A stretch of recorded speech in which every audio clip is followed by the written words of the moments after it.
I'd like to call our meeting to order. It is 6 o'clock and declare that we do have a board quorum present. If you will please stand, I will lead our invocation, and then our pledges of allegiance will be led by Mr. Dowd. Please bow your head.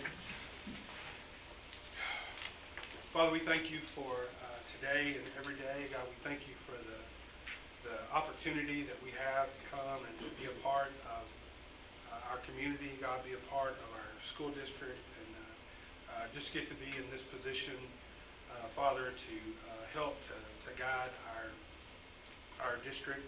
Father, just thank you for the many blessings, God, that you have given us, the responsibilities. And Father, help us just to use wisdom, insight, God, discernment, Lord, as we make decisions for our students, Father, for our employees, and God, for our community. Father, we ask just especially that you would be with the Sayes family, Lord, not just today, but God, in the days and the weeks and the months to come. Father, just thank you most of all for your Son, Jesus.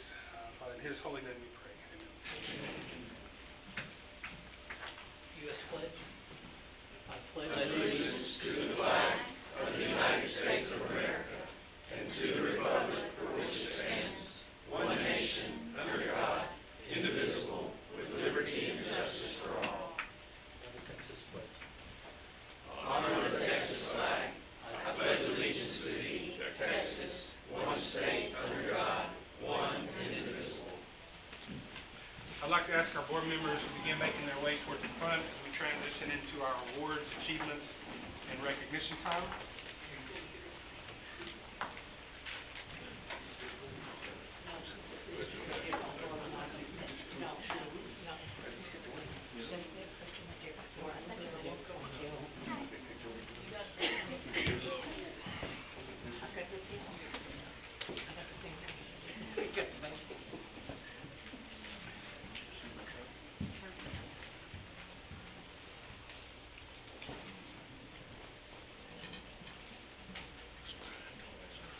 Good evening, board members and Superintendent Massey.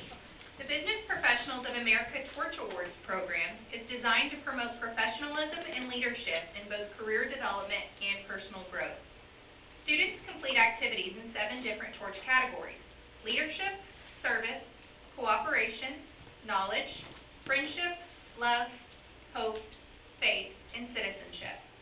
Students who earn at least 70 points in each category are awarded the Ambassador Torch Award at the national level. An Ambassador Torch recipient is defined as a diplomatic official of the highest rank appointed and accredited as a representative of the Business Professionals of America organization. This year, 2 Brazosport High School students, Natalia Vallejo and Sydney Mendoza, obtained the highest recognized credential within the Business Professionals of America Association. Here with us tonight is Brazosport VPA Advisor, Mrs. Amanda Seedy, and Natalia Vallejo. Congratulations again on this momentous achievement.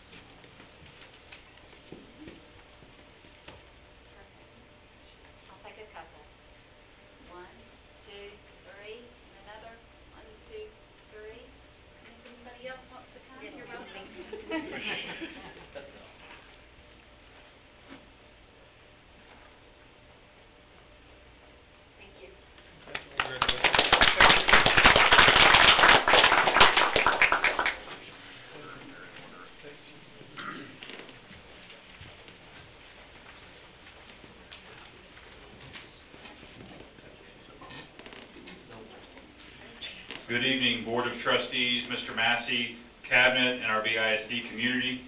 Thank you for this opportunity to recognize and celebrate another outstanding group of athletes and their coaches. A special thank you to the parents and fans for their support and energy as these student athletes competed throughout the year, culminating at their respective UIL state championships. We'll start this evening with Brazoswood Wrestling. Led by their coaches, Curtis Roberts Jr. and Frank Soto, this group of athletes grappled their way through the competition in District 24 6A and again in the Region 6 championships. These accomplishments earned the following wrestlers a trip to the UIL 6A State Wrestling Championships on February the 15th at the Berry Center in Cy-Fair ISD.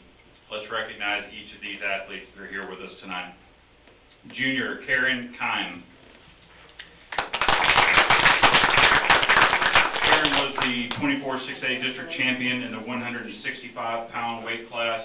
She came in 5th at the Region 3 championships, which secured her a position as a state alternate. Congratulations, Karen. Sophomore, Abby Gonzalez.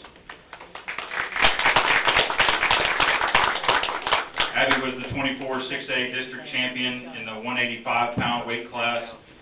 She was the silver medalist at the Region 3 championships and earned a trip to the UIL state championship tournament. Abby battled the best of the best in the 185-pound weight class in the state championships. Congratulations, Abby. Junior Michael Villarreal. Michael was the 24 6A district champion in the 215-pound weight class. He fought his way through the Region 3 championship bracket, earning the title of Region 3 champion and UIL state qualifier. Michael battled through the bracket at the UIL state championship tournament, earning a position on the award stand as a 6th place wrestler in the 215-pound weight division. This is the best finish for a buck wrestler at the UIL state tournament since 2011. Congratulations, Michael. And finally, as we wrap up, also Coach Frank Soto, present front right here, was named the 12 6A Assistant Wrestling Coach of the Year for wrestling this year.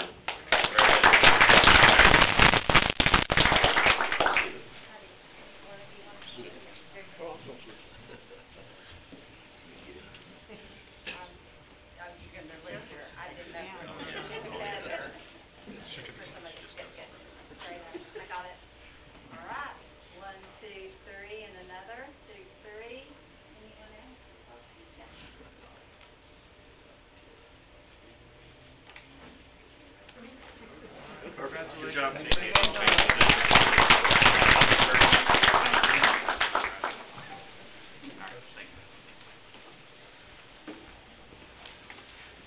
All right, on to another group. Now we're going to go to Brazosport High School and their powerlifting team. Led by their coaches Chris Maple and Andre Patino, this group of exporters put in a tremendous amount of time in the weight room to prepare for their powerlifting competitions. Each powerlifting meet is scored by the combined total of 3 lifts: the bench press, the squat, and the deadlift. Here with us tonight, sophomore Kimberly Pena. Kimberly competed in the 242-pound weight class. Kimberly entered her first year of powerlifting as a sophomore. She finished the season as the #1 competitor in her weight class in Region 4, qualifying for the state meet. At the state meet, Kimberly finished with a lifting total of 800 pounds, finishing 5th in the state out of 13 state lifters. Congratulations. The Lady Exporters powerlifting team also finished 3rd in the Region 4 championships. Senior Michael Hill. Michael competed in the 181-pound weight class. He entered his 4th year of powerlifting for the Exporters. Michael finished the season 3rd in Region 4, qualifying for the state meet. Michael was a first-year state qualifier, but was unable to attend the state meet. Congratulations on your season, Michael. And Coach Chris Maple is here. Good job. Great job.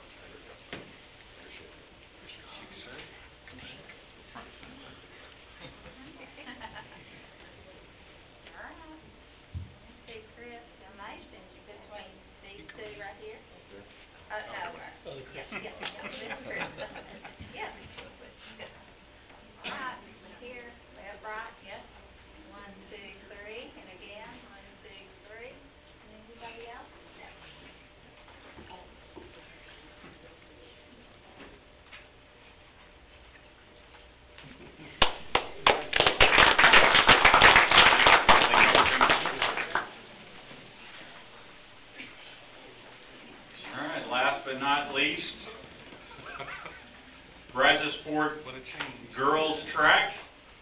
our last group of competitors at the state meet for the year, so it's fitting that we end.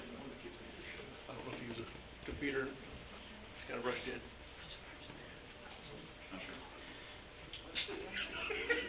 All right.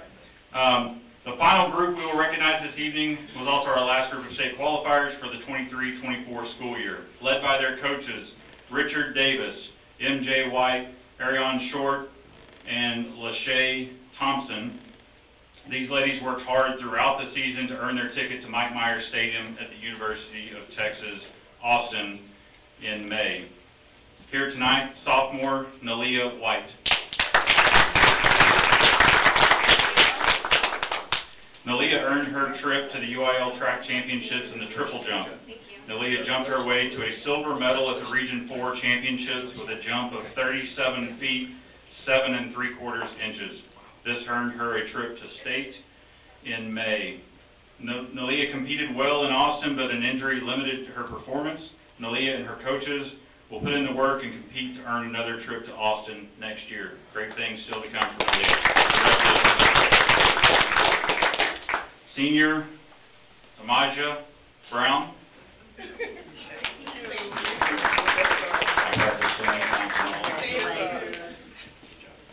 Amaja broke long-standing records at Brazosport High School and left her mark as a multi-sport lady exporter.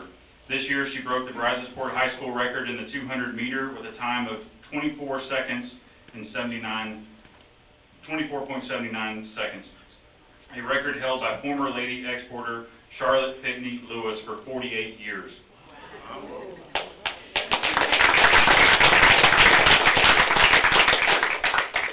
This earned her trip back to the UIL Track Championships in not just one but two events, the 100-meter and the 200-meter. At the Region 4 Championships, she ran the 100-meter in 12 4/100ths to earn a silver medal. She also placed third in the 200-meter at regionals, which qualified her as a state alternate. Wild card. I knew alternate was not correct when I said it. She continued to push herself running against the state's best in Austin. Amaja finished 5th in the 200-meter and 6th in the 100-meter in extremely close races in each of those. Her efforts this year didn't go unnoticed. Amaja was named to the Texas High School Coaches Association 4A Girls Track Super Elite Team. Congratulations.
At this time, in accordance with BED Local, the board will provide an audience with individuals who have signed up prior to the meeting to address the board. Tonight, we do not have any requests or comment to the board, so we'll move on to our next item on our agenda.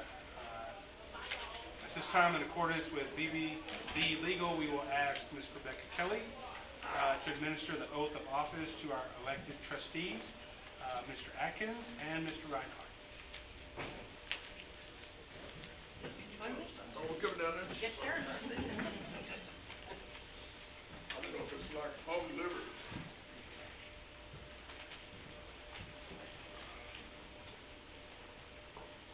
I can't see because my eye doctor didn't take me out. Do that. And I'll ask you you both to please raise your right hand and repeat after me. I state your name, do solemnly swear I, Jerry Atkins, do solemnly swear that I will faithfully execute the duties of office of the trustee of the Brazosport Independent School District of the state of Texas, that I will faithfully execute the duties of the office of the trustee of Brazosport Independent School District of the state of Texas, and will to the best of my ability preserve, protect, and defend the Constitution and laws of the United States and of this state, so help me God. and will to the best of my ability preserve, protect, and defend the Constitution and laws of the United States and of this state, so help me God. Thank you very much. Congratulations. Thank you.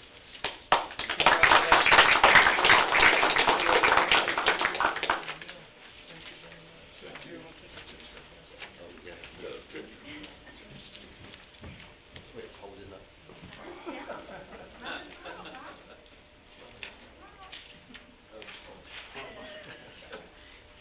All right, 1:30, again, let me see.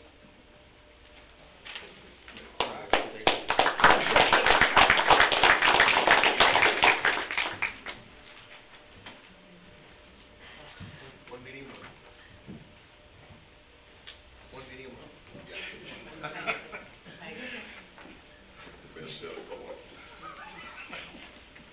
Thank y'all for continuing to serve. A little over a week ago, we lost Ms. Patty Chase. She also would have been reciting her oath of office for another term, as she was just reelected last month. And so a couple of the board members would like to have a word. I'm just gonna say this real quick about Patty. I've never seen anybody work as hard to overcome as many problems health-wise that she had. I know this for a fact, that she doesn't want anything for this board to do except to continue providing a quality education for students in Brazosport Independent School District. And she was a strong woman of faith, and so we're very blessed to have had her for the time we've had her. And we ask now that she's in peace and she's not in pain anymore. And so we're very blessed, and just keep the Sage family in your mind.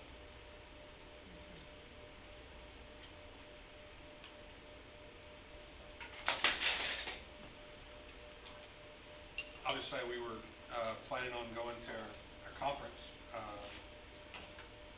She was very excited. She was extremely excited that she got reelected for another term because of some of her physical challenges here over the last few years. This was one of the things that she was able to continue to do on a regular basis, and she was so excited that she got reelected, and really excited that we were going back to the conference, and we were going to ride together. So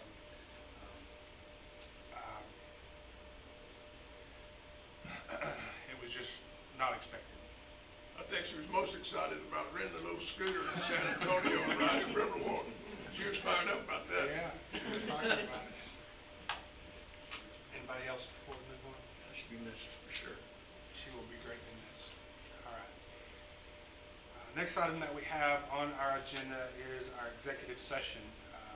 It may be called for the purposes permitted by the Texas Open Meetings Act, Texas Government Code, Sections 551.001 through 551.146, Sections 551.071, consultation with attorney, Sections 551.72, real property, Section 551.074, personnel matters, appointment, employment, evaluation, reassignment, duties, discipline, dismissal, and complaint, and Section 551.082 for the purpose of considering discipline of a public school child or complaint or charge against personnel. We shall return shortly.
The air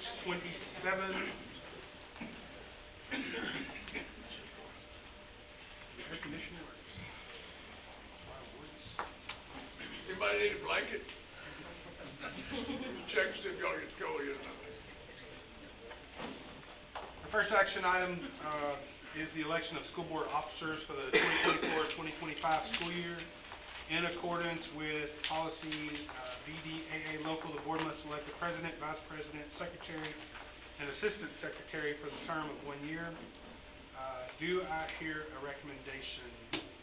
Mr. Howard, I have a recommendation for this coming year's board officers as follows. Mr. Howard for president, once again. Mr. Schwartner as vice president. Mr. Atkins as secretary, and Mr. Reinhardt as assistant secretary. All right, thank you. Do I hear a second? I'll second it. Seconded by Ms. Cuellar. All those in favor signify by saying aye. Aye. All opposed by nay. All right, that carries. Thank you. Appreciate it.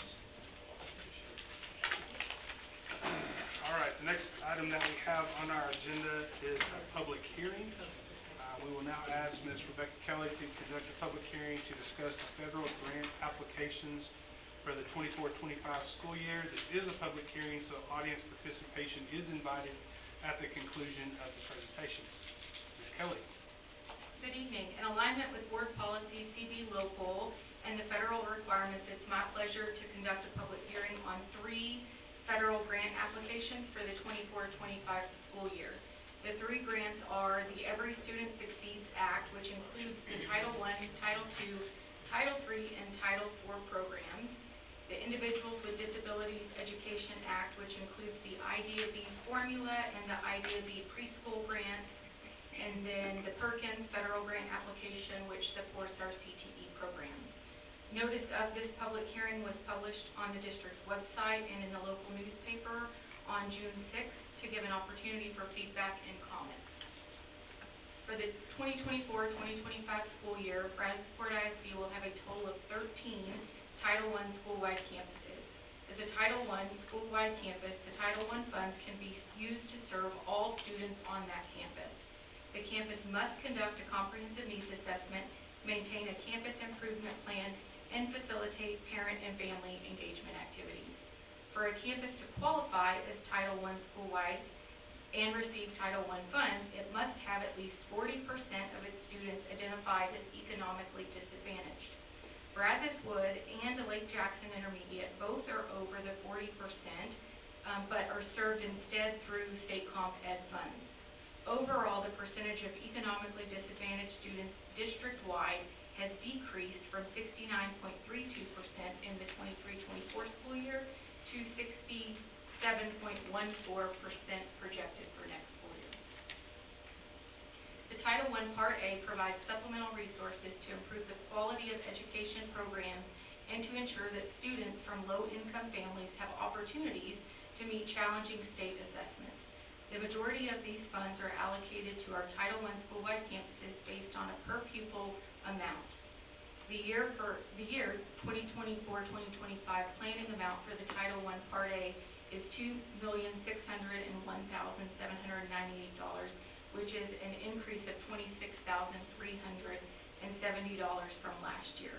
The Title I Part A funds will be utilized to provide campus-level intervention support to struggling students, including before, during, and after-school tutorials, salaries for intervention teachers and paraprofessionals, providing instructional materials and supplies, and then providing professional development activities for teachers.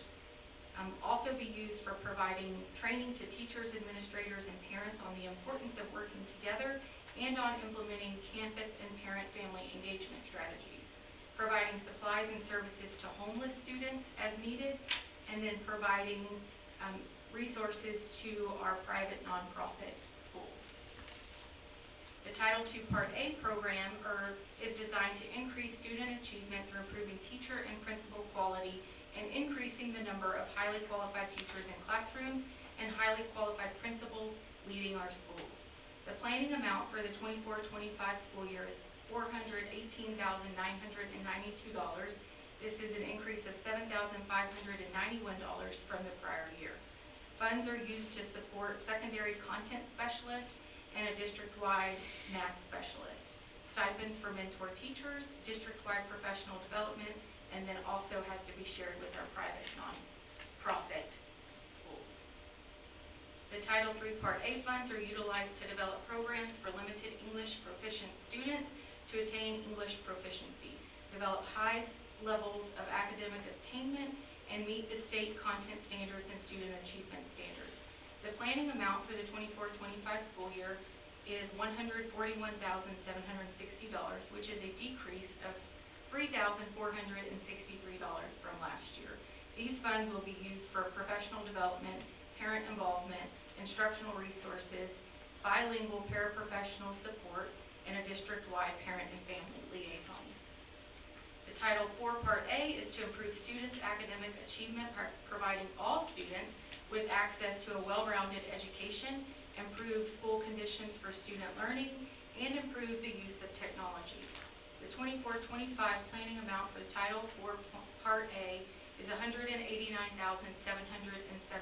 which is a decrease of $14,968.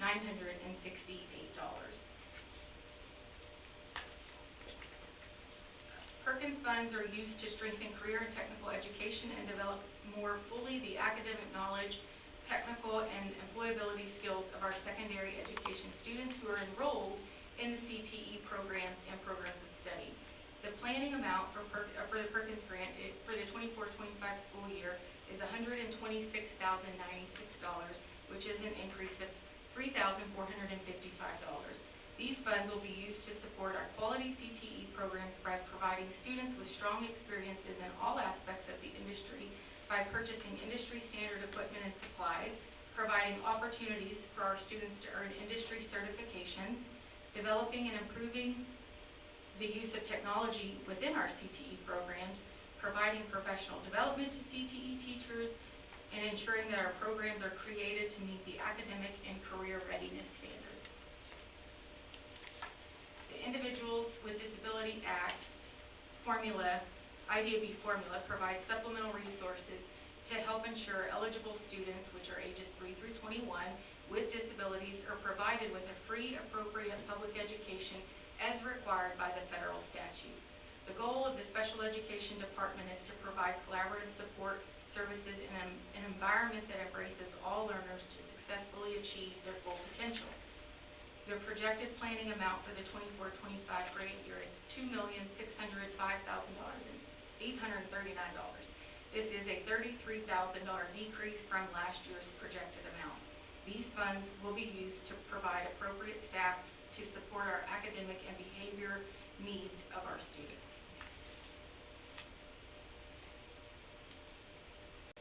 And then the IDAB preschool provides supplemental resources to help ensure eligible students, which are ages 3 through 5, with disabilities are provided with a free, appropriate public education as required by federal statute. The planning amount of $74,242 will be used to pay for one teacher to support our early childhood special education program. This is a public hearing, so I'd be happy to answer any questions from the board or the audience. Any questions from the board?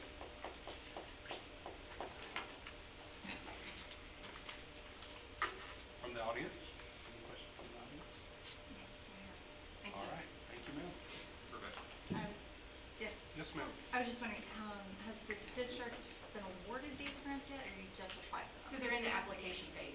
So this public hearing is required in order to submit that application. So we will be submitting it before the end of this month. Thank you. Next item that we have on our agenda is our consent agenda. Are there any items to be pulled from the consent agenda? Any requests? All right, hearing none, then do I have a motion to approve the consent agenda as presented? So moved by Mr. Reinhardt. Do I have a second? Second. Second by Mr. Atkins. All those in favor signify by saying aye. Aye. All opposed by nay. All right, that passes. Thank you.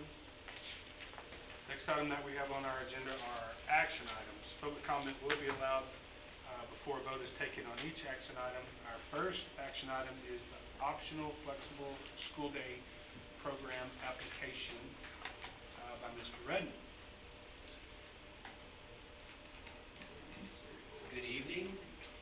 In alignment with Board Policy EHBC Legal and Local, along with Board Goal, BISD will provide a rigorous and relevant learning experience to ensure that every student will be future ready. It's my pleasure to seek Board approval and authorization to submit an application on behalf of the Brazos Success Academy to continue operating an optional flexible school day program. Texas Education Code, Section 29.0822, includes a provision to offer the at-risk students of a qualifying campus with attendance flexibility that reduces the impact of absenteeism and that provides for average daily attendance funding. That provision is the optional flexible school day program. The Brazos Success Academy, as a dropout recovery campus, is eligible to operate an optional flexible school day program under Texas Education Code, Section 29.081E1. Students enrolled in the optional flexible school day program must take the required state assessments specified under the Texas Education Code, Section 39.023, during the regularly scheduled assessment calendar.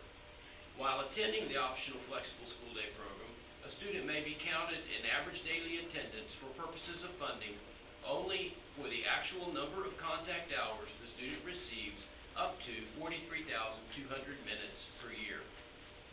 Before submitting an optional flexible school day application, the Board of Trustees of a school district must include it as an item on a regular agenda for a board meeting, discuss it, and approve the application to operate the program.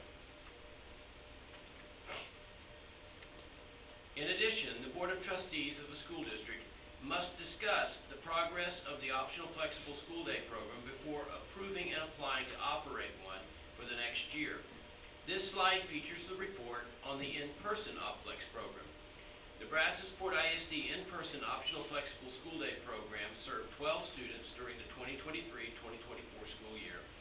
1 student dropped out of school, 8 graduated by the end of the school year, and 1 will graduate this summer. 1 student was moved to the online OpFlex program.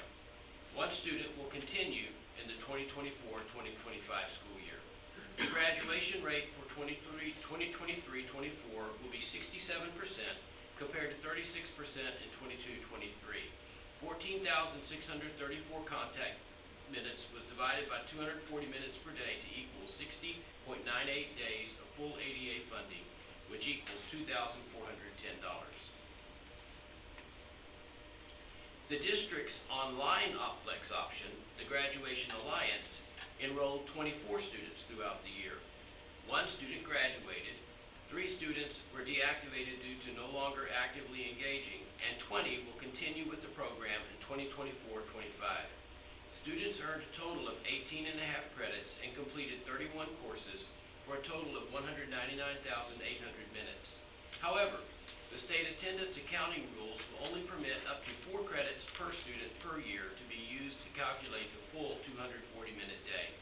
2 of our students earned 4.5 credits, so 1 credit, 10,800 minutes, was subtracted from the total minutes, and the resulting minutes were used to calculate the estimated ADA funding. As part of our agreement with the Graduation Alliance, BISD will receive 10% of the estimated $31,122 in funding.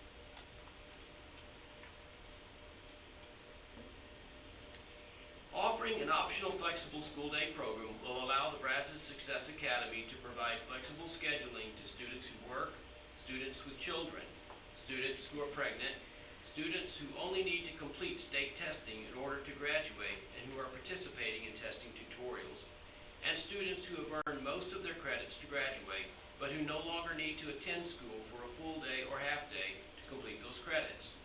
Qualifying Brazos Success Academy students can attend school at scheduled times that meet their individual needs. Those times will include after normal school hours or for specific times during the instructional day.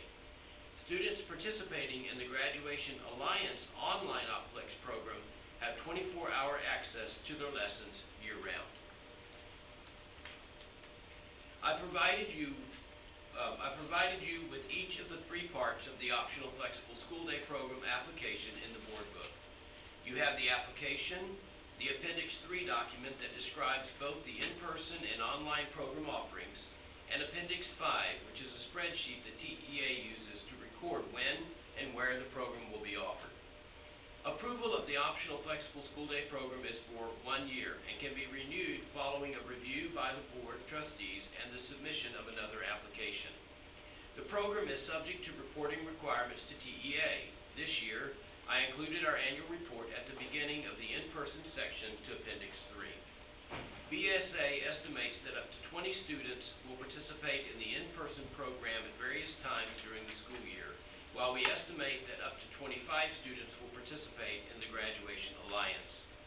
The in-person program will run from August 14th, 2024 to June 26th, 2025, Monday through Friday during the school year and Monday through Thursday during summer school.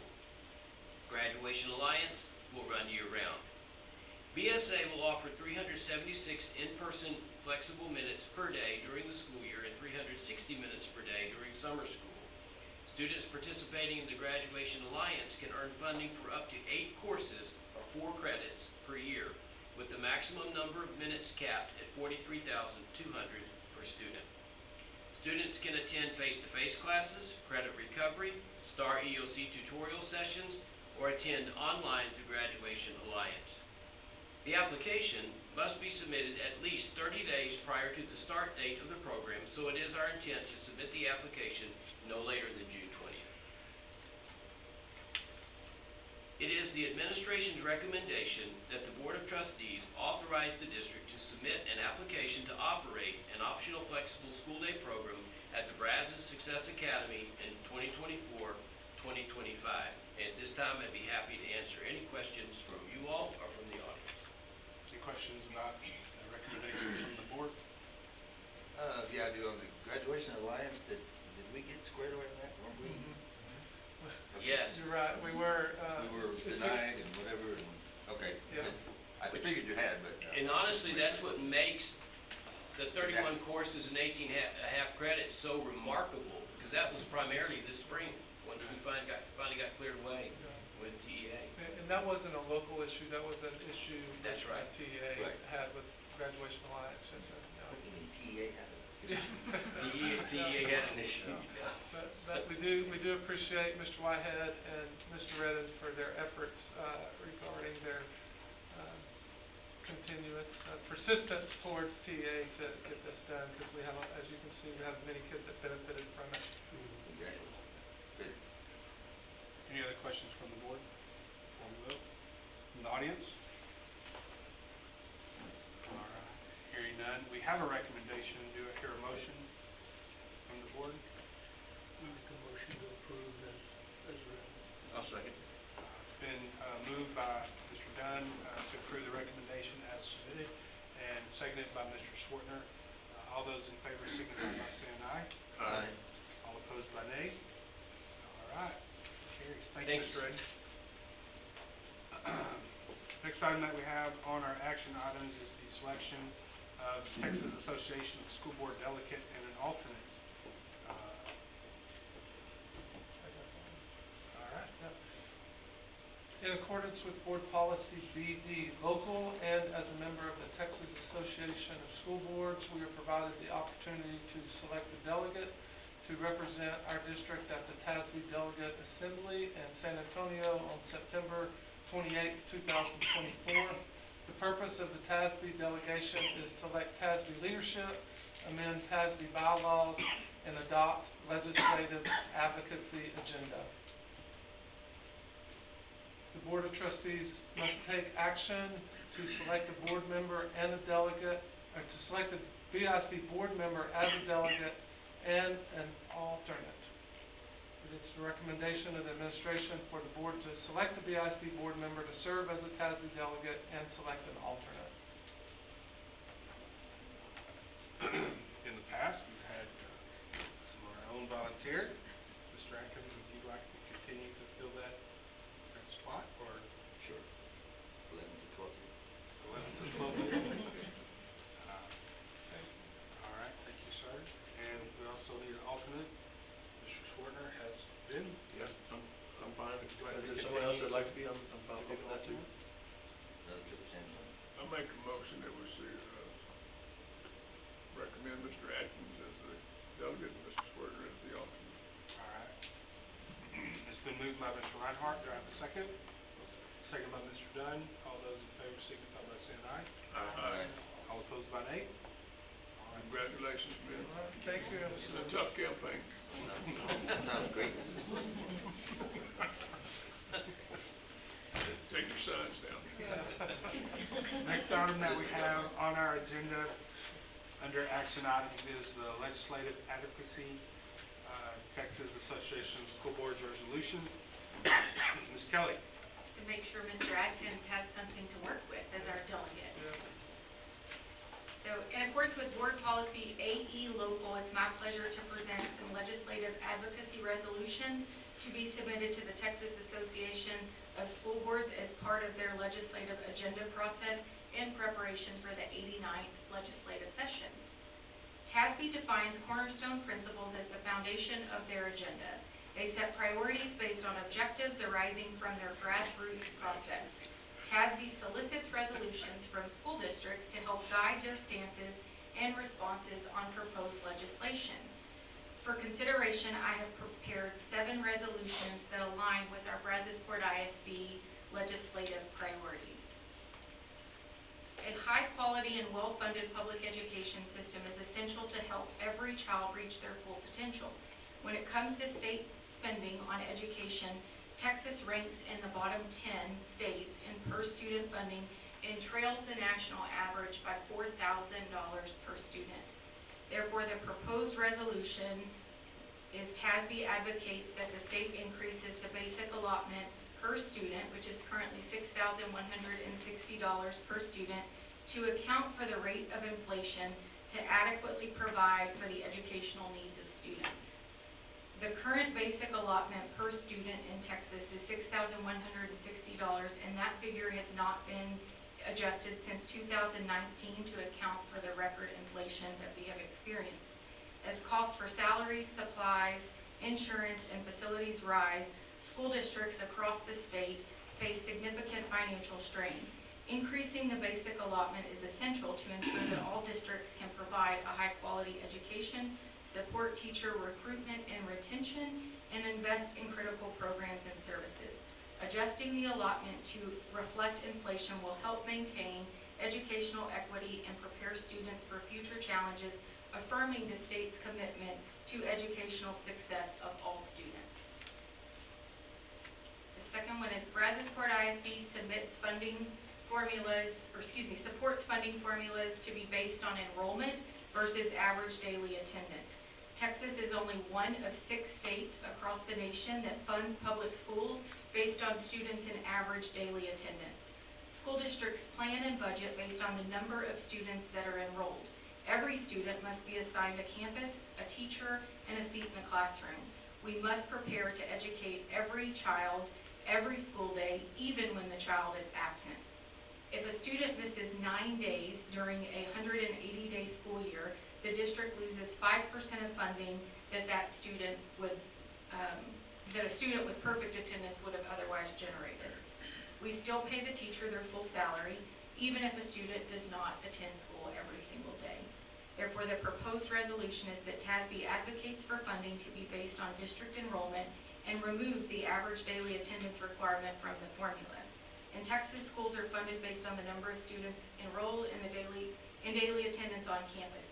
Shifting school funding from an ADA model to one based on enrollment provides a more stable and equitable allocation of resources. Enrollment-based funding ensures consistent financial support for districts, allowing for better long-term planning and comprehensive educational services for all students, regardless of the fluctuations in daily attendance.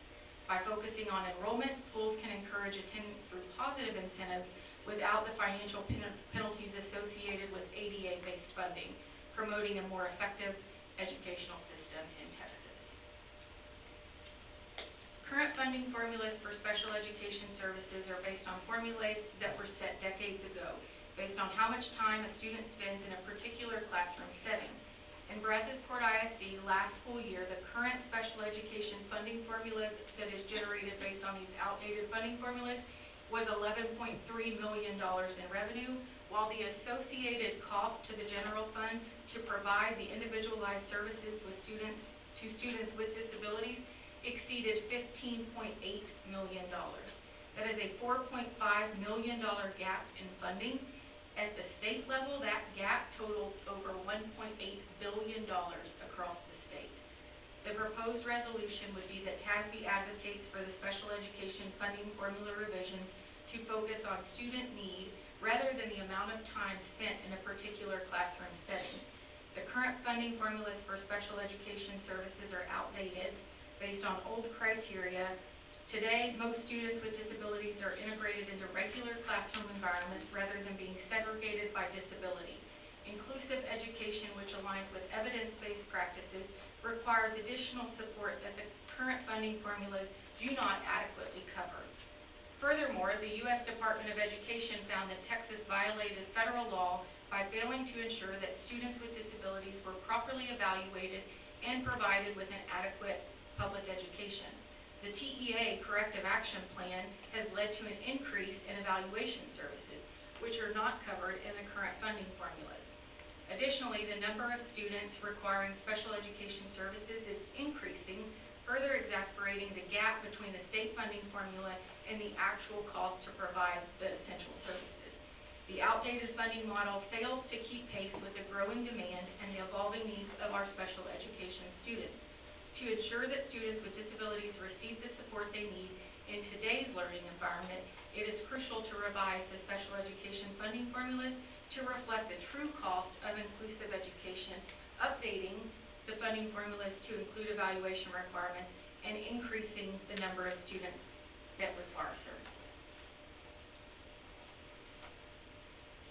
Teacher retention continues to be a focus across the state for all school districts.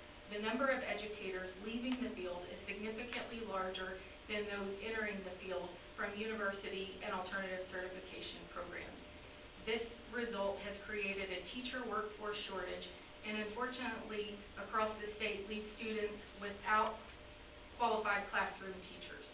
A study conducted by the Teacher Tipping Point in 2022 found that 41% of Texas teachers work additional jobs outside of their jobs within our schools. The same study also found that 77% of teachers have seriously considered leaving the profession, with poor pay being the reason. The proposed resolution advocates for initiatives that enhance teacher recruitment and retention, including significant increases in teacher salaries to ensure compensation is competitive. Effective teacher recruitment and retention is critical to maintaining a high-quality public education system for our state. However, many districts face the significant challenges in attracting and retaining talented educators due to the limited funding. Competitive compensation is vital to building a stable teaching workforce. Inadequate salaries not only hinder recruitment efforts, but also contribute to higher turnover rates, which disrupts student learning and places additional strain on our limited school resources. By providing competitive salaries, we can make the teaching profession more attractive to new graduates and to career changers, while also recognizing and valuing the hard work and dedication of our current educators in our classrooms today. Investment in teacher salaries is an investment in the future of our students and the overall quality of education in our state. It is essential that we prioritize competitive compensation to ensure that every student has access to a highly qualified and prepared teacher every day. In Brazosport ISD, our Board of Trustees has prioritized the health, safety, and security of our students and staff for years, with little to no direct funding from the state. Senate Bill 11 from the 86th legislative session created an annual school safety allotment to help fund equipment, programs, and training related to school safety and security. Allocating a per student of ADA allotment of $9.72 generated about $110,000 for Brazosport ISD. The past 88th legislative session, with a $30 billion surplus of state funds available, the state approved a per-campus allotment of $15,000 per campus and increased the ADA allotment to $10, which was a 28-cent increase. Neither allotment, separately or combined, is sufficient to cover the cost of the mandate to have an armed officer or specialist on each campus for 100% of the school day.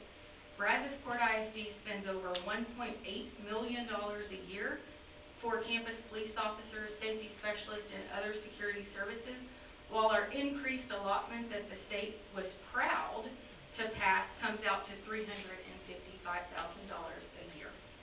Therefore, the proposed resolution is that CASB advocates for a comprehensive measures to ensure school safety and security, ensuring that all students and staff are protected in a secure and supportive learning environment, and advocates for sufficient funding to implement these initiatives. Ensuring the safety and security of our schools is critical to providing a conducive learning environment for students that is safe and a safe working environment for staff. Although the state has made some progress in addressing school safety, it has woefully failed to provide the necessary resources to fund the current mandate. Adequate funding ensures the implementation and maintenance of these measures, providing the necessary resources for infrastructure improvements, safety and security personnel, and training programs. Prioritizing comprehensive school safety and security measures supported by adequate funding is essential to creating a secure and supportive learning environment. The lack of funding puts our entire educational community at risk. We must invest in school safety to protect our students and staff and to ensure the overall educational experience.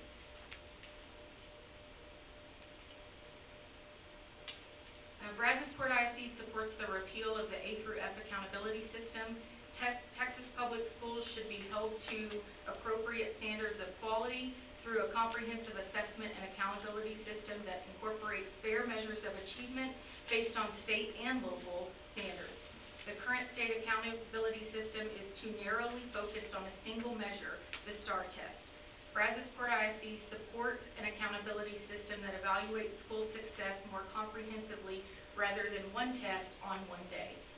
Public schools do so much more than prepare students for a single test. In addition to delivering high-quality core curriculum, public schools offer co-curricular and extracurricular programs that connect students with their schools. Beyond academics, schools provide family and student engagement and address health and safety issues.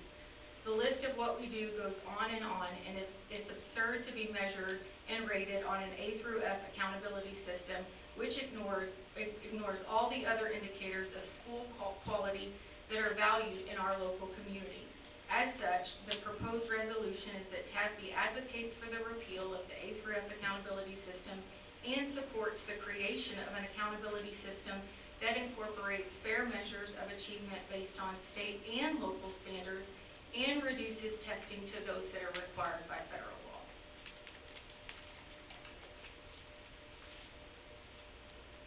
School vouchers, or recently being labeled as education savings account or parent choice bills, all divert public funds to private schools.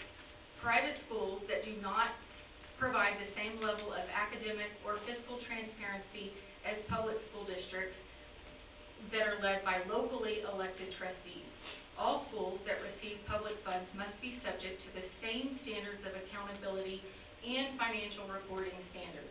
Furthermore, private schools are not required to comply with federal protections for students with disabilities. Brazosport ISD will continue to oppose all efforts to divert public dollars to support private entities with zero accountability. Therefore, the proposed resolution is that CASB opposes vouchers or any form of taxpayer-funded subsidies for private schools that are not held to the same accountability standards as public schools. At this time, I'd be happy to answer any questions. Any questions from the board? No, these are, I'm just gonna say these are great points. I'm amazed daily at, questions that people out in the public I work with, friends, church, whatever, on any one of these topics will, and you know, I'm hoping that with the urgency that's coming within the next year or so, that finally maybe somebody may listen in Austin. Maybe that's a little too optimistic, but but yeah, these are some of the high points of the things that are really urgency for us to keep working in the way that we have, for the past years, and hopefully, community and public will do their homework and really start to understand some of the things that we're up against, that it's not just dropped at BISD's doorstep, that there's reasons why we're having to do things with the budget and the things that we're trying to accomplish with all of this. So. It's an uphill battle. I saw where a representative from San Antonio that was anti-voucher was defeated in the election, of course, but he's also not supporting the person who's beating, so therefore that could be another vote. Because he said it's not a given at this point, so he's a former school board member, been in the legislature for a while, so there's always hope. I'm still not very optimistic because there's too much money out there to be used, and I don't think they'll ever agree on it, but we'll see. It's going to be tough with the loss of the 7 votes that anti-vouchers had in the legislature. So maybe we'll get 1 or 2 of them back in November. We'll see. Right now, the biggest unmotivated group that could make a big impact would be teachers. There's a lot of separate groups working on them, but I just we'll see what happens. But that could be a big momentum shift if they can get everybody on board. So we shall see, but it's going to be an uphill battle at this point. Of course, we're not even sure who the House Speaker is going to be either, so that's another bugaboo. Yeah, that'll make a significant difference too. Who that ends up being. Any other questions or comments from the board? From the audience? These are detailed. They are, okay, before midnight. I got a sticky note right there. Okay, there we go. All right, we have a recommendation from the board that the administration recommends that the Board of Trustees approve the proposed advocacy resolutions to submit to TASB in the development of their advocacy agenda. Do I hear a motion? We approve the proposed adequacy resolutions. So moved by Mr. Reinhardt. Do I have a second? Second by Mr. Dunn. All those in favor signify by saying aye. Aye. All opposed by nay. Thank you, Mr. Keller. I do those people. The next item that we have on our agenda is the innovative course renewal application to be presented by Mr. Ryan Cole. Good evening. In accordance with Board Policy EH Local and Brazosport ISD Goal Number 1, Brazosport ISD will provide a rigorous and relevant learning experience to ensure that every student will be future ready. I am pleased to present for approval an application for the renewal of an innovative course. Innovative courses allow school districts to offer state-approved innovative courses to enable students to master knowledge, skills, and competencies that are not included in the state's essential knowledge and skills of the required curriculum. Brazosport ISD has previously submitted applications and renewals for college transition. College transition is used by our school district as a dual credit course for the state elective tied to the dual credit course called Learning Frameworks. The course is designed to support students in their transition from high school to college. The application for renewal has been included in the board book.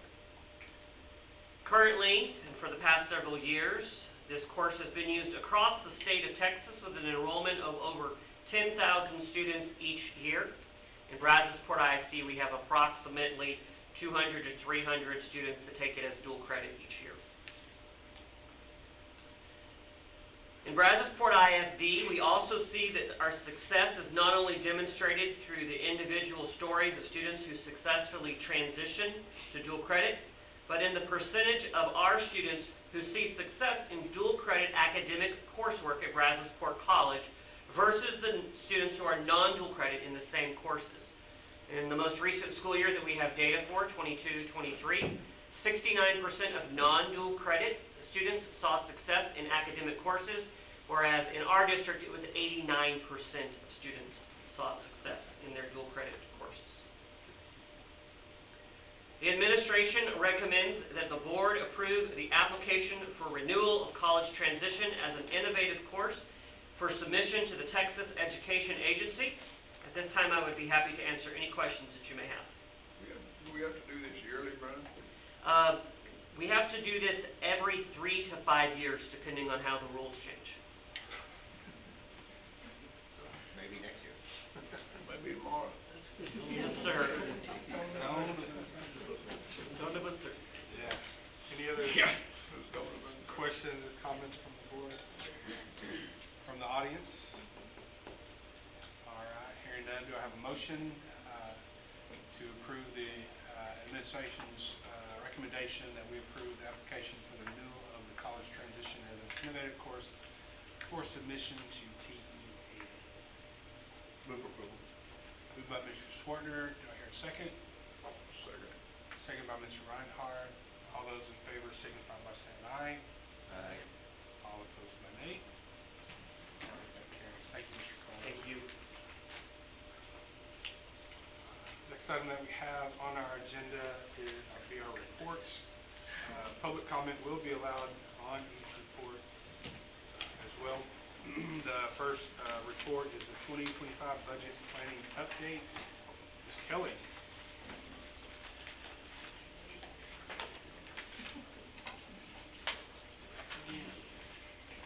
All right, so we are 6 months into budget planning and only 2 months away from adopting the 2025 budget. Tonight I'll present an update on the budget assumptions to date, and then we will hold a budget workshop on July 29th. So presented here is an update on the 2023-2024, so the current year budget. The budget was adopted with a deficit of $6.6 million. The board approved raises in October that had a cost of $2.8 million, which is not budgeted as part of that deficit. Our budgeted ADA that was factored into the revenue calculations for the budget was $10,450. Remember, we just talked about how schools are funded based on average daily attendance. Our current ADA, now that we've ended the school year, actually is $10,083. So that is a loss of $2.3 million in revenue based on some enrollment decreases and then also the ADA factor. We had some 313 revenue projections that came in about $123,000 less than budgeted. We have lost about $1 million in SHARS reimbursement. We have appealed that with the state, but the state lost an audit and is having to pay it back, so they're taking it from school district's allocation for the current year to repay that. So we are appealing it, and we'll see where that goes. We have increased the number of special education students that we're serving, and there is weighted funding for that, even though it's very outdated, which generates an additional $600,000 for us this year. Our state comp ed census block funding, which is ECOD, was about $300,000 less than budgeted. We did get that big increase to the safety allotment, right, of $250,000. And then the additional state aid is something that's new, based on the Senate bill that passed to compress the tax rate and increase the homestead exemption to $100,000, and then also provide the adjustment for the elderly over 65 frozen values. And so that additional state aid is $750,000 for this year. We've had stronger than anticipated earnings from investments, so an additional $750,000. And so all that summarized leaves a adopted or amended deficit of $10.9 million. We do budget about $3 million in contingency funds, and so if unused, that would reduce the actual deficit. And then from the ESSER funds that we had that expire at the end of this year, we still have about $600,000, so we'll use that to reallocate some current year costs. And so I anticipate right now that the actual deficit will be about $7.3 million. And so when you look at fund balance, we do have a very strong unassigned fund balance of $53.9 million. We also have some other funds that are reserved and are restricted. Our optimum fund balance that the TEA calculates is 3.5 times, or 3.5 months of operating expenditures, is about $37.8 million. And so right now, we have $16.1 million in excess fund balance. With that projected deficit from this year of $7.3 million, that would leave an unassigned excess fund balance of $8.8 million moving into next budget year. Presented here are the budget assumptions to expenditures that we have been reviewing monthly since February, and so not a whole lot has changed. I have placed a budget assumption handout at your table.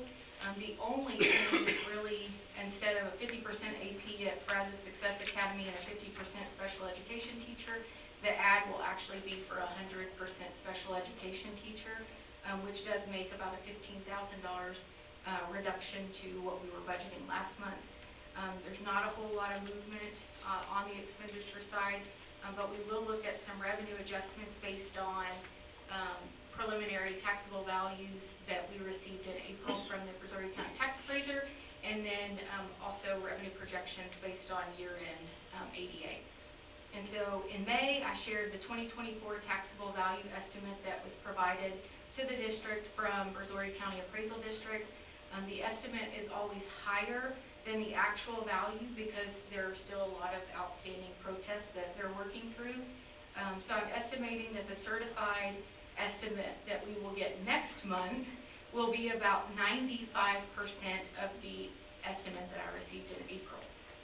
So that would be $11.67 billion for M&O values, which is about a 5.1% increase.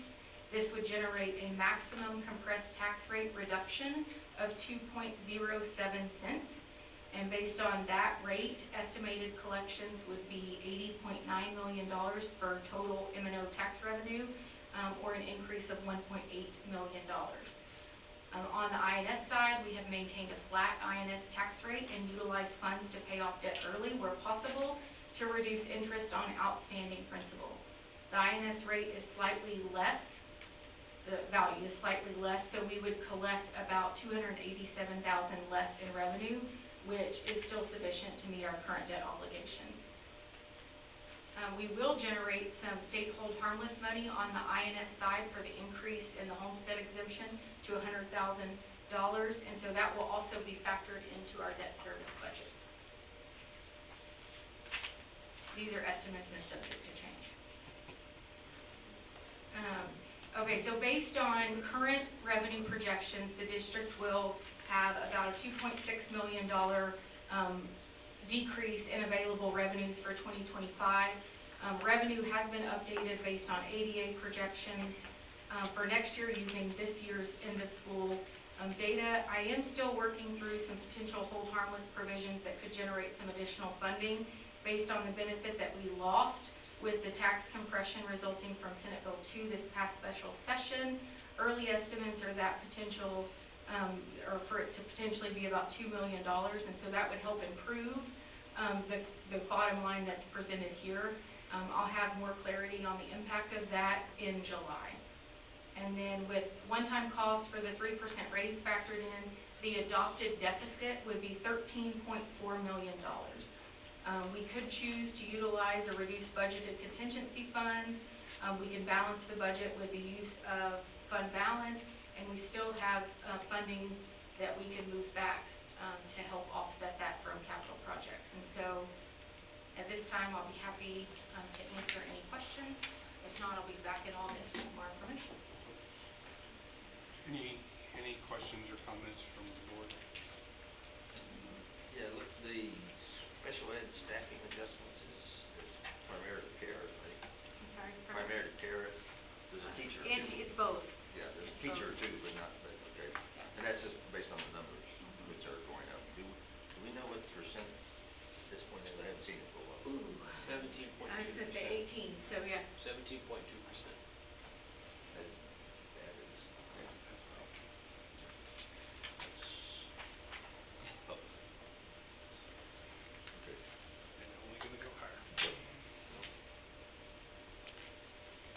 Any other questions from the board? I think it's always important to point out that there was funding approved, but not allocated out, which would have been somewhere in the estimate between for 3.5 and 4 million for us, plus if they had properly fund special education, safety and security, teacher allotment, basic allotment, Special ed. special ed. This number would probably be flipped, if not back to zero, close. This is not a BISD issue. No, This it's is a not, statewide it's an issue. unfortunate thing, yeah. Well, when the governor calls it special blessing, the next, Yeah, he's gonna call it. well, hold on, hold your breath. He's gonna call it. Any questions from the audience, comments from the audience? Feel the same way. All right. Thank goodness for fund balance. Yes. Yeah. Saving. All right, the next report that we have then is bond planning, construction, and facilities assessment report. Take a break, Mr. Kelly? Nope, still me. All right. All right, so in accordance with board policy, TCA Legal, it's my pleasure to present this evening's report on both the 2014 and 2019 bond programs. This report will cover current construction projects and provide some comprehensive facility assessment data for each campus, which will be invaluable for future bond planning.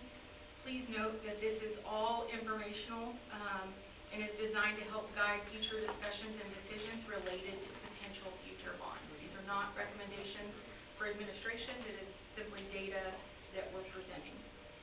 I'm going to start with an update kind of on where the 2014 bond program sits from a financial standpoint. The 2014 voter-approved bond program totaled $175 million. Most projects under this bond have been completed and closed out. However, remaining funds for 2014 projects on campuses that had not been completed when we started the 2019 bond planning process those funds were carried over. So during the 2019 bond planning, the carryover was estimated for $24.2 million. And just as a reminder, an example of that is we had funds set aside to make renovations at Brazosport High School. However, when we started 2019 bond planning, the decision was made to rebuild that campus. And so those funds were carried over and added to the additional funds in 2019 to build a brand new Brazosport High School. And so those projects totaled $24.2 million. And then we had additional projects from the 2014 bond that were completed and completed under budget. And so the actual carryover available when we closed out those projects was $25.7 million. As of right now, we have a total of $5.48 million in funds that are unallocated from interest earnings and also from an E-rate reimbursement that we were eligible for on technology projects, plus the remaining project balances that we have from projects that are still open of $2 million, and then we also have contingencies still sitting there of $253,000. And so right now, the unallocated available funds still sitting in 2014 is $5.4 million. So when we look at those same numbers for 2019, the voter-approved bond program totaled $267 million, with the additional amounts carried over from 2014. We had total project funding budgeted at just under $191.3 million. This budget included a contingency account of $2.28 million, of which $380,000 was used to complete the Technology Command Center project. We used $1.6 million to complete the Brazosport CTE project, $25,000 to purchase a vehicle for our police department. It was initially planned, but escalated prices caused the shortfall, which leaves the remaining contingency amount of $213,000. But however, from the 2014 bond, we actually carried over $1.4 million more than those planning estimates. So that amount has also been added to the 2019 contingencies, making the total available contingency sitting in 2019, $1.68 million. Interest earnings from the 2019 bond program have been allocated to complete the Brazosport High School projects, which have been escalated beyond any initial bond planning estimates due to the inflation post-COVID. Additionally, there is still $2.85 million in unallocated interest earnings and $532,000 in funding that we received from the city as part of ESSER funding to respond to COVID-19, along with some proceeds from recycling technology devices. And so that total unallocated available funds in 2019 amount to $5.08 million. And so the current 2019 bond projects that are in the works and happening this summer at Polk Elementary, we have ceiling tile replacement, LED lighting installation, and bathroom flooring upgrades. At Lanier, we're doing a fire alarm system upgrade and restroom renovations. At SFA, we have ordered new exterior doors.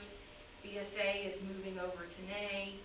Rasco, we're demolishing an old water tank that's no longer used. At Griffith, we're installing new furniture and new flooring throughout the campus.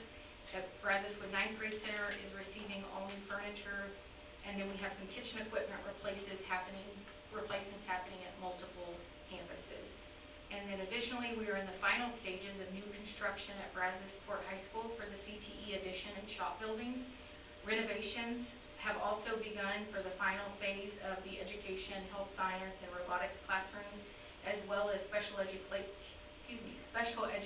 classroom renovations. Now that the school year has ended, that work has started. The construction timeline for those interior renovations is tight, with August quickly approaching, but we are happy to report that construction is moving along as scheduled for those projects. These are just some renderings or pictures of the front addition.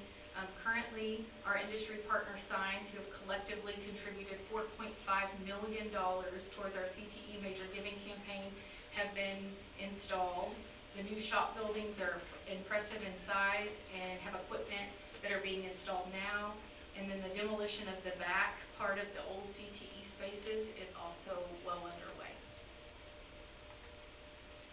These are a few interior pictures taken last week of the main entrance of the front addition, which includes the floral vet tech lab on the top and then the cosmetology lab on the bottom right.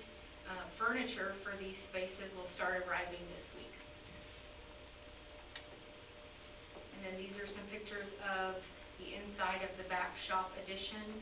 The welding booths have been installed and finishes have been completed. The picture on the top shows the storage areas for materials, and the picture on the bottom shows the long corridor that connects all of the shop and classrooms. These are just some pictures of the renovations that are happening within the existing building that just started. A lot of work still to do. So following the successful 2014 and 2019 voter-approved bond programs, our facilities have set a new standard and are a source of community pride. However, as we near the completion of the 2019 bond projects, obtaining up-to-date facility assessment data is crucial. The capital items included in these bond programs have met the district's needs throughout this school year, making it imperative to plan for the continuation of essential items such as technology devices for our students and staff, band instruments, and major maintenance items. Facility assessments ensure that resources are allocated efficiently and that school facilities are maintained to support safe and optimal learning environments. This information, again, is intended for future consideration and does not constitute an administrative recommendation for what should be included in a future bond program. It is based on current challenges within our maintenance facilities, life cycle, and anticipated replacement needs for roofs, mechanical, electrical, and plumbing systems. To gather this data, we engaged BLK architects and DVR engineers who conducted on-site walkthroughs of each facility. We also surveyed campus principals to gather input on areas needing consideration. We've held meetings with our BISD maintenance team to help identify known challenges within our facilities that we're currently maintaining departmental meetings to understand what capital items will be needed over the next 5 to 7 years. And so the 2019 bond program included funding to replace Stephen F. Austin Elementary. It was initially bid during COVID and was delayed. It was then rebid the following year. When there were new floodplain requirements making the site unfeasible to build a new school on. The 2019 bond funds for SFA have been used to make improvements to the existing campus, new flooring, new furniture, we've resurfaced the track, we've put in a new playground, we replaced the covered walkways. There is still about $15.8 million that is designated for Stephen F. Austin Elementary. BLK has provided an updated cost estimate on what new construction would cost today, and their estimates are anywhere between $33 and $38 million. We paid 22 before? For double, or half the size, Yeah. or double the size. The 2019 bond program also included funds for Ney Elementary, which during the 2019 bond planning was going to become a full-day pre-kindergarten school for our Lake Jackson feeder patterns. This school year, pre-K was consolidated with the other 3 brand-new elementary schools in Lake Jackson that had the capacity based on enrollment then and the attendance zones. So beginning with the next school year, the Brazos Success Academy will occupy the Ney facility. There is $1.4 million and $1.8 million designated for BSA and Ney. The old LJI building that was housing the Brazos Success Academy will be demolished. The current cost estimates for Ney and BSA to make the renovations would be about $7 to $7.9 million and include demolishing the old wing at Ney, then reconfiguring the interior wall in the front entrance area, including a stacking lane and adding additional parking. Also included are, in the cost estimates, are interior improvements for flooring, paint, and other finishes. There hasn't really been a complete scope discussed in very much detail, so these are just kind of some cost per square foot estimates to give you an idea. We're gonna sell bricks because, I went to school in the first day, and I went to school in the one we're gonna tear down, and I'd like to have a brick. I'll get you a brick. I'll get you a hammer, maybe you can. They're $7 million apiece. $7 million a brick. Guess what I bought? The 2019 bond program also included funding for improvements to our maintenance, child nutrition, and transportation facility. Last year, we did complete preliminary design, but costs to meet all of the department needs were in excess of the available funds that we had in the bond program.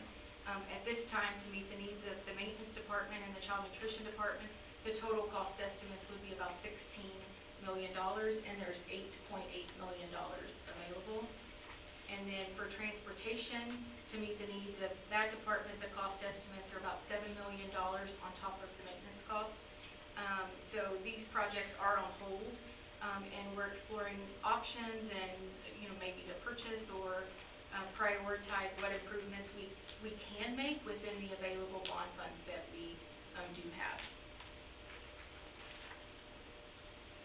So at Brazosport High School, all of the projects from the 2019 bond program for Brazosport High School have been completed, and we're all under budget.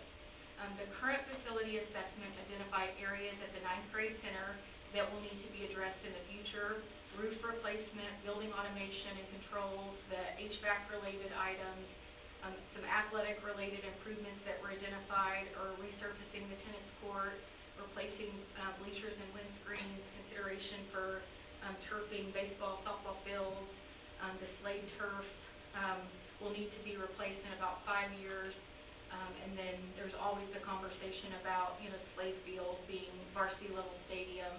And then also designing the new Brazos. When we were designing the Brazosport main campus, there were conversations about the competition gym, and that was not included in the 2019 bond project. So I do imagine that would resurface in the event we start having conversations about a future bond.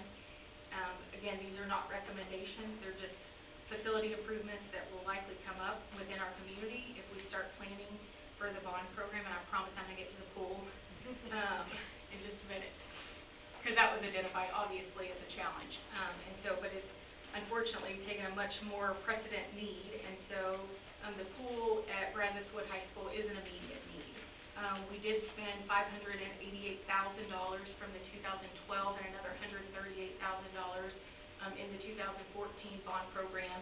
That was one of the projects that was still listed on the 2014 financial summary. There is still $38,000 available.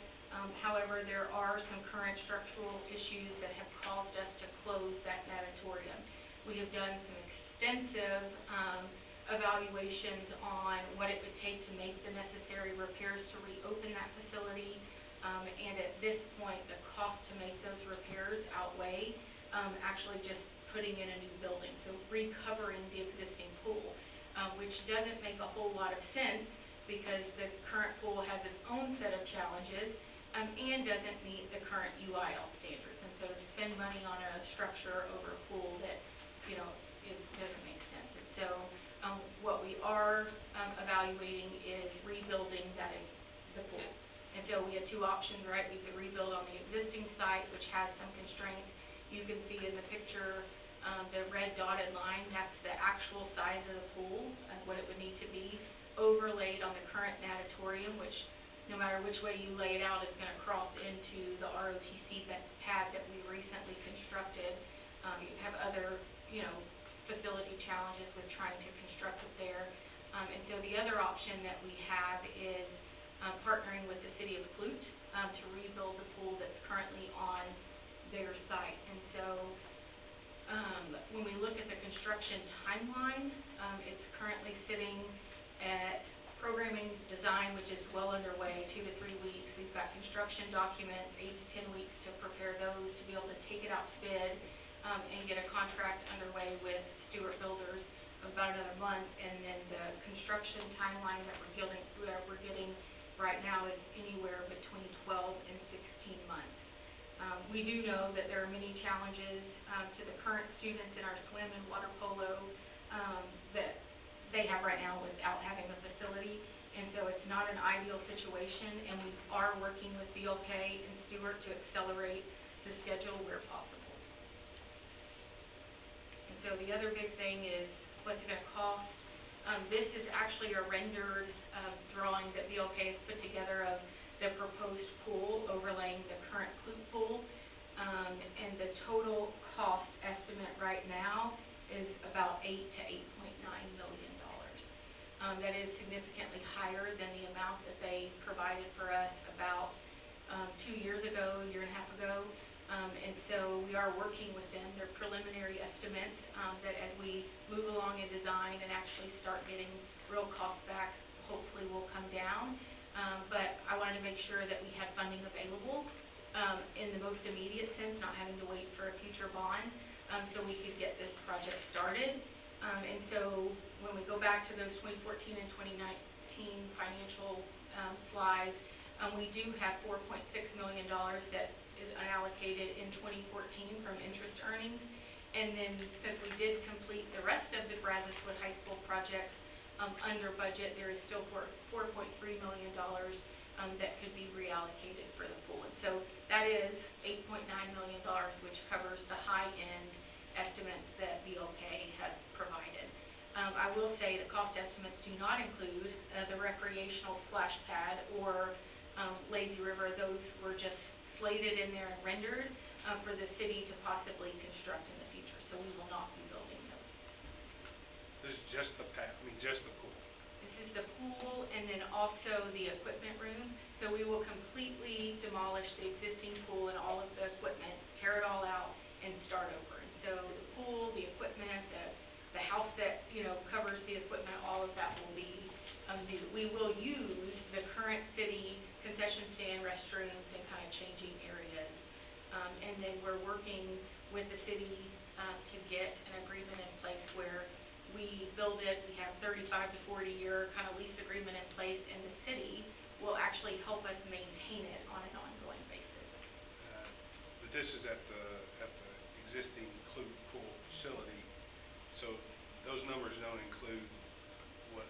do with our current pool and facility demolition or Correct. just taking it back to dirt or whatever.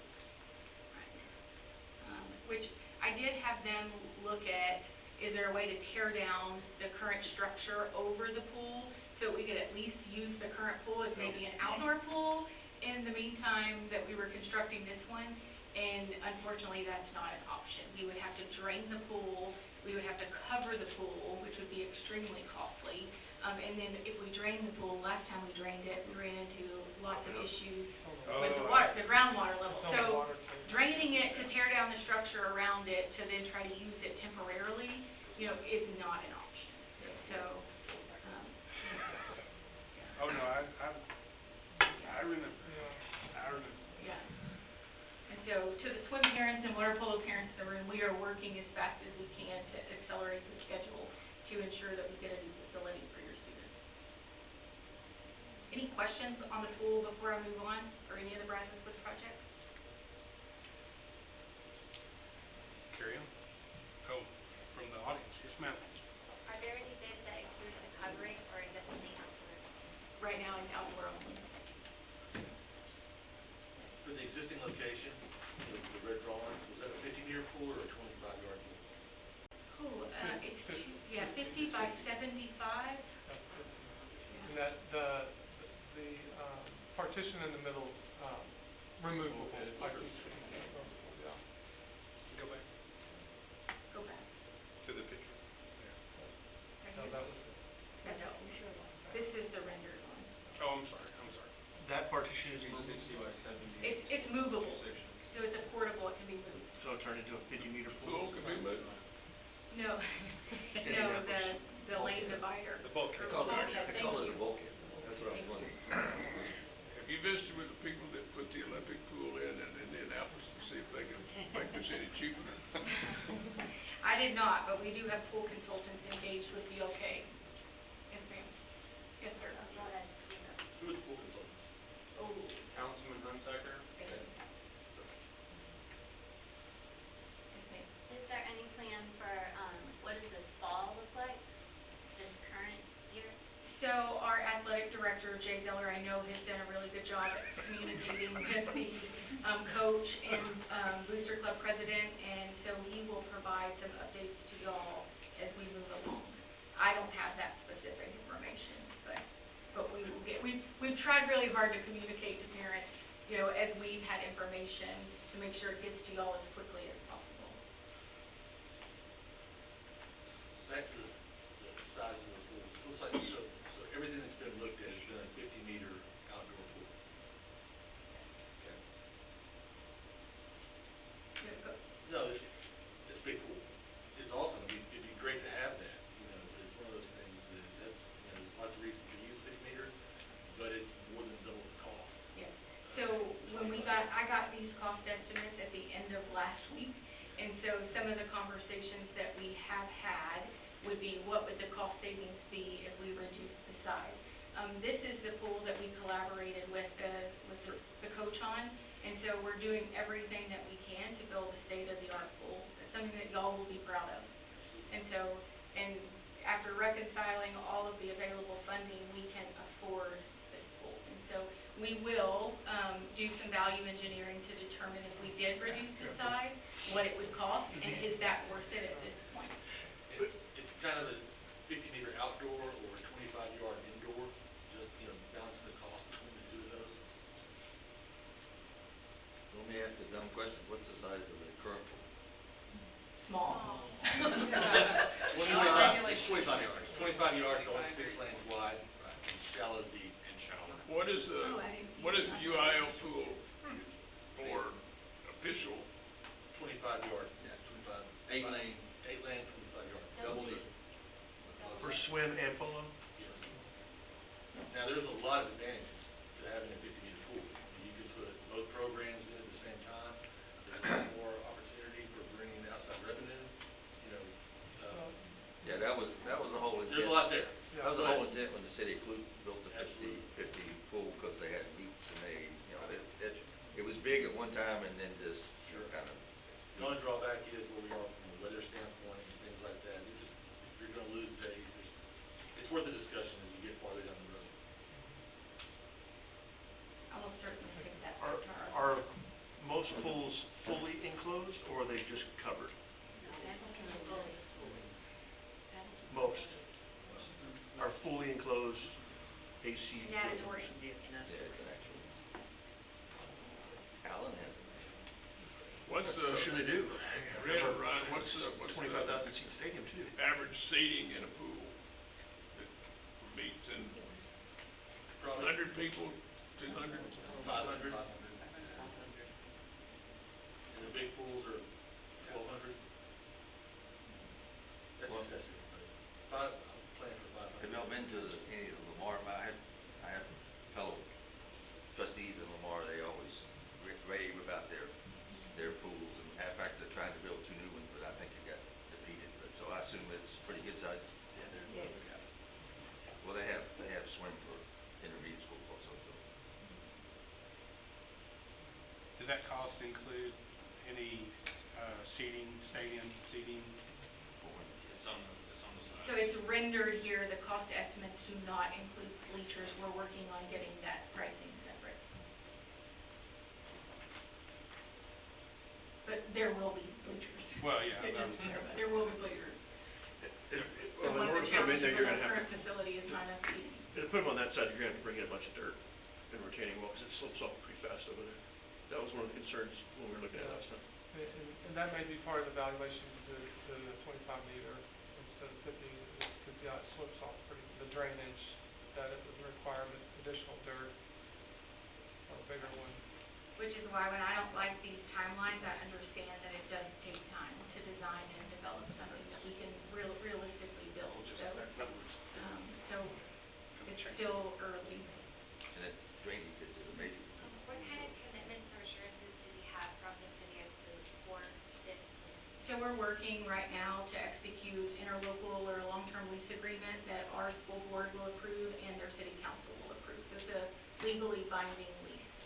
Once we execute it, and Mr. Massey and I have met with city manager and the parks director, who have both indicated that the city is extremely anxious to partner with us. As bad as we need a pool, they also want a pool working for parks and rec purposes. So they have indicated that they are very interested, and so much so that they're willing to share some of the maintenance costs with us. As part of that agreement, the Brazosport students would get priority. So any time that Bewood students needed to utilize it, it would be available to us first, and then only available to the city outside of what our student needs are. Most government agencies are willing to accept $8 million pools, paid for by someone else. Or 10. But the maintenance, for me personally, on this issue, the maintenance of the, not today, not tomorrow, but 5, 8, 10, 12 years from now, the maintenance, keeping up with the maintenance, when it's not completely in our hands, it's a concern. Yeah, the track record for that existing pool is not very good. Nope. That's my concern also. Especially a pool that has to be kept at a certain temperature year-round. Well, thank you for being here. We'll continue to provide updates along the way, and I didn't speak, Coach Zeller was actually here. Sorry. Well, at least I only said good things. Any other questions before I move on from the Bewood pool? Thank you guys for being here, and we apologize that we're in this situation, but please know we're working as quickly as we can. Okay, so Brazosport High School, I'm gonna just go through, some of these next ones, rather quickly, because some of the stuff starts to appear, to be very similar in nature. Obviously with 2014, 2019 bonds, we have a lot of brand-new schools, and so, those things are good. The focus of this facility assessment is to determine any of the, other facilities, what some maintenance facility-related needs would be. At Brazosport High School, there are future facility-related needs in the auditorium, the black box, dance, and the band hall. The roof will need to be replaced, with the exception of the CTE areas that all have a brand-new roof, as part of that building, along with exterior improvements to pavement, soffits, bricks. It's just an aging facility. We've made some renovations throughout the years, but there's the original wing, which is kind of all the fine arts area that is in need of some improvement.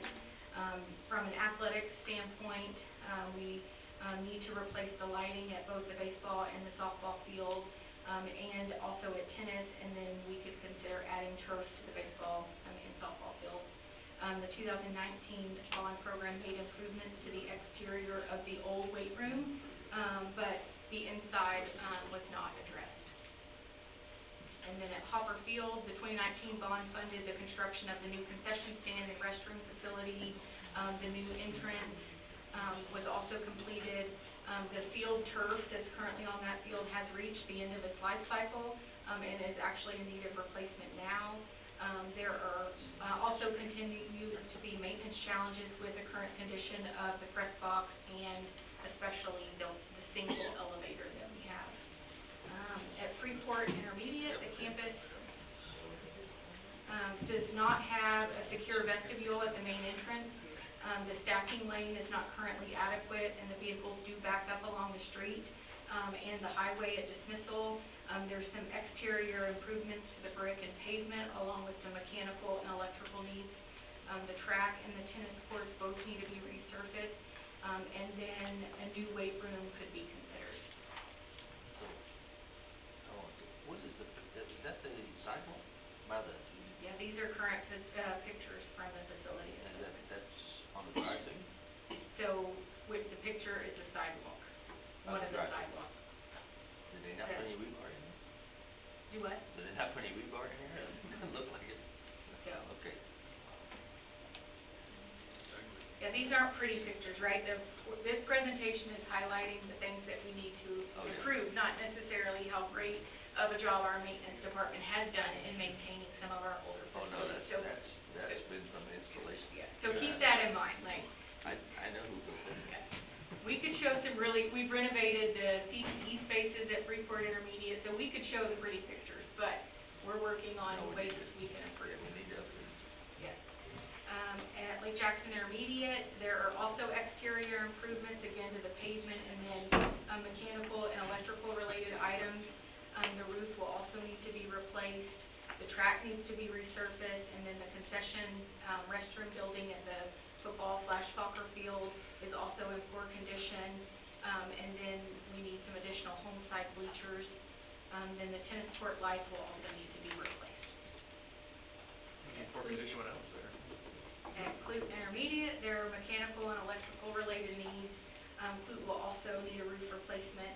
If you remember, we had some hail damage, a while back, and so some of the roofs were replaced as part of that, and some will still need to be done. So you're going to start to see a trend of some of the things kind of aligning.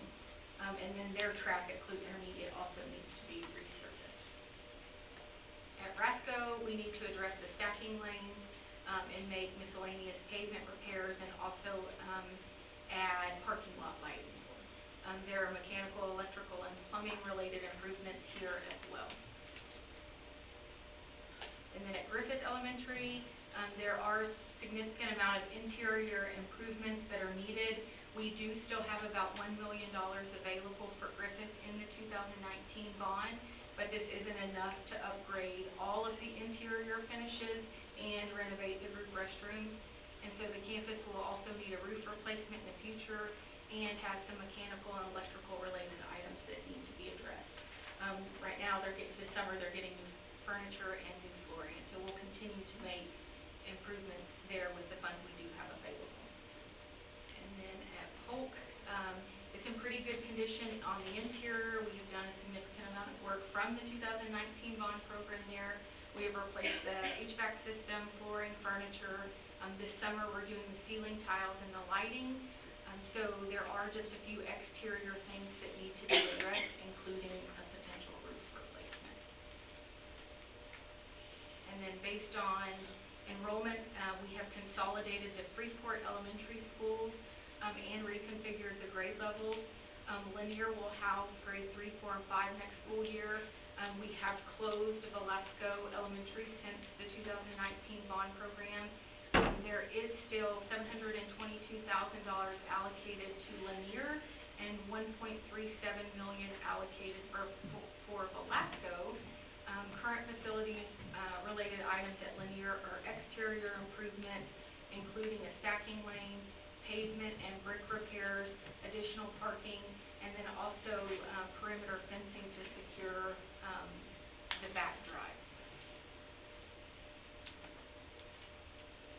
And then last on the list is Boydell, which was built new with 2014 bond funds, which is hard to believe is 10 years ago, but there are just a few minor things identified here, exterior lighting and then additional parking.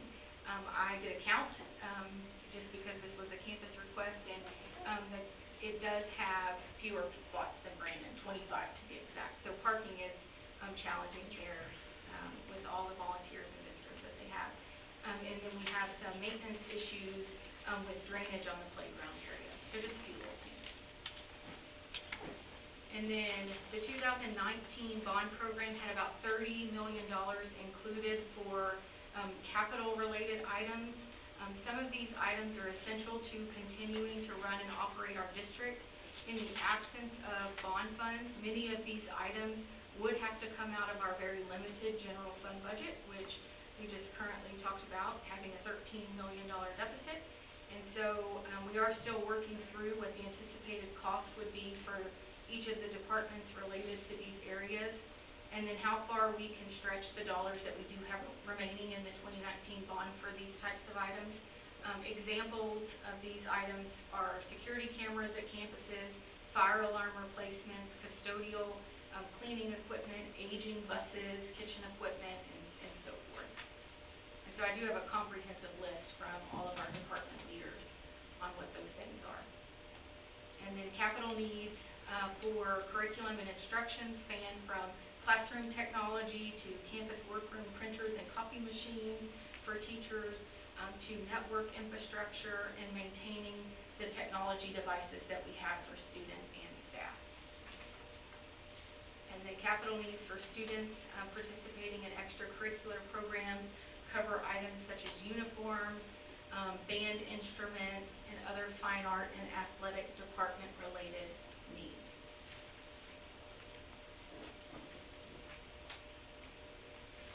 Okay, so understanding the facility and capital needs of our district is important to ensure that we can efficiently plan for the allocation of available resources.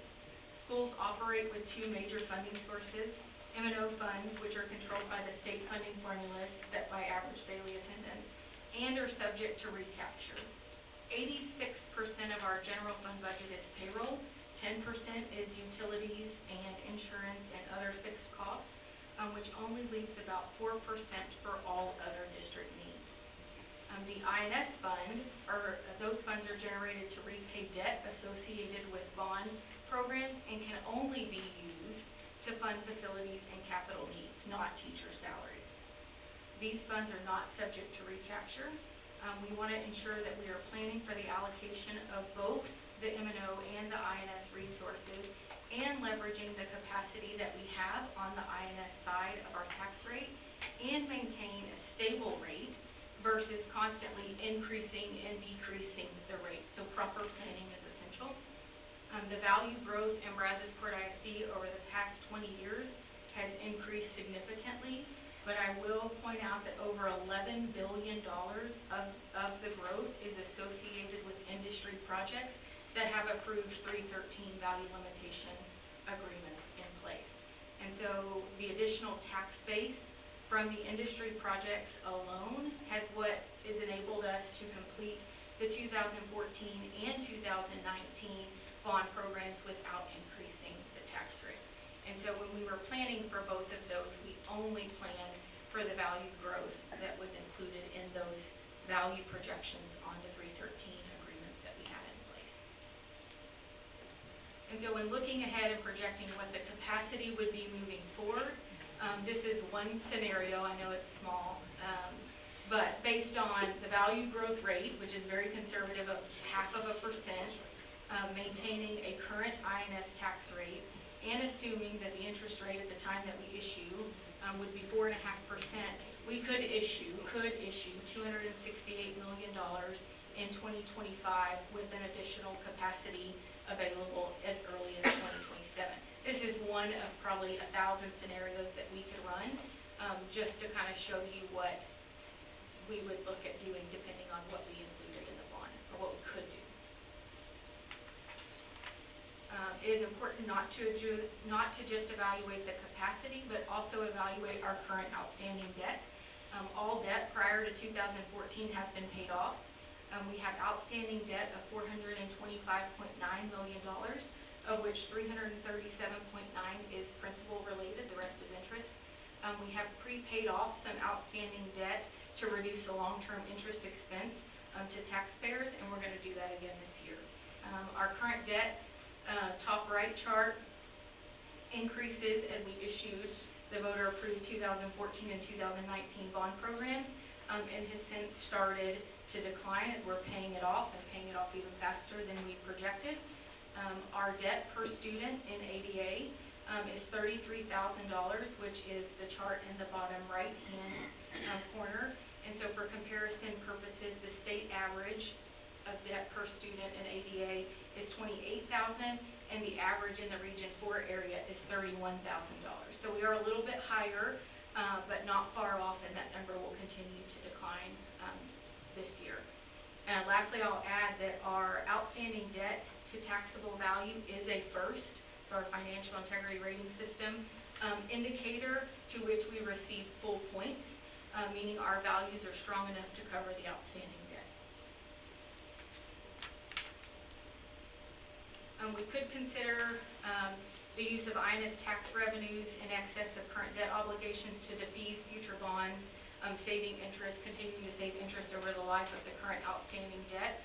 We could lower the INS tax rate, which I wouldn't recommend doing until we get all of the total debt per 88, down. And then what's next? This is a report, again, with information for the board to review and discuss as we move forward. There's no action needed, but moving forward, the board could determine priorities for when and if a future bond program should be considered, and then also engage a group of community stakeholders to serve on a long-range facility and bond planning committee. Upcoming election date options for consideration would be May of 25 or November of 25. So basically, we could call one in either the May or the November general election of any year. And so we could potentially look at a November of 25 election, which is the only option available for a TRE. The other thing that we'll need to consider is how projects get packaged. Both the 2014 and 2019 bond programs were single propositions, meaning everything was placed in one, and voters approved all of it or none of it. And so state law now mandates that projects be split into multiple propositions based on the criteria presented here, meaning voters can approve one set of projects and not approve another set. And so I know that's a lot of information. I'll be happy to answer any questions or take comments or suggestions as we move forward. That's a lot. Any comments? Is there anything else that you would like to go over again? My fourth presentation of the night. I think I'm done. I'd just say that the committee that serves on the long-range planning is very important, very vital. That's kind of where I got involved in depth with the district was back in the 2019, and you really have, because that's going to be your team that's going to go out and sell to the community on what your needs are, what you're asking, and get out the actual votes and what exactly is going on, but and the importance of the long-range planning is, I think I've got some maintenance guys back there in the back that will attest to, you get behind on maintenance and you can't catch up. And so to continually be looking at what next steps are, you said we're already seeing some stuff at Boyle, and like, wow, I thought it was brand new, but time goes by and you got to stay on top of it. So maybe hollering at some people that's in here for the next committee, get involved in it and everything. Yeah, and we currently have an active citizens bond oversight committee There's a group of committee members that we report to several times a year on the status of all the projects. We provide lots of financial information for them, and their responsibility is to make sure we're doing what we told voters we would do with the bond projects. And so I haven't presented to them since we uncovered the issues with the Brazosport pool, but obviously the reallocation of those funds would go through CBOC and then to the board as we move forward with planning for that project. And so, Mr. Atkins, thanks for serving as the board rep on that.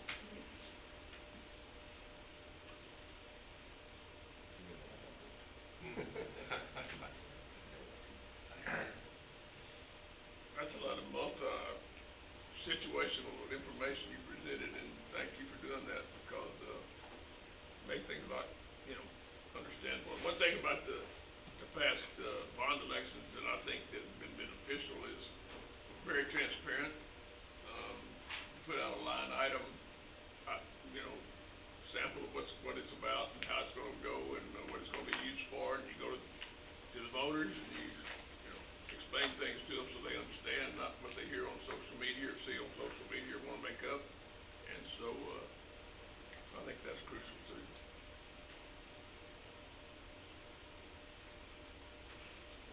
Any other comments? Audience? All right. Thank you, Ms. Kelly. Next item that we have on our... Y'all leave early, you missed the drawing. Board committee reports. Do we have any board meetings we'd like to report? Anyone? I will say that I thought all three graduations went well. The wind was blowing enough to keep the mosquitoes away. It was a little warm, but the mosquitoes weren't there. And the students behaved, I thought, quite well. It was a plus, and so, and one thing we have to always have in our hearts is Patty made all three graduations, and so that's crucial.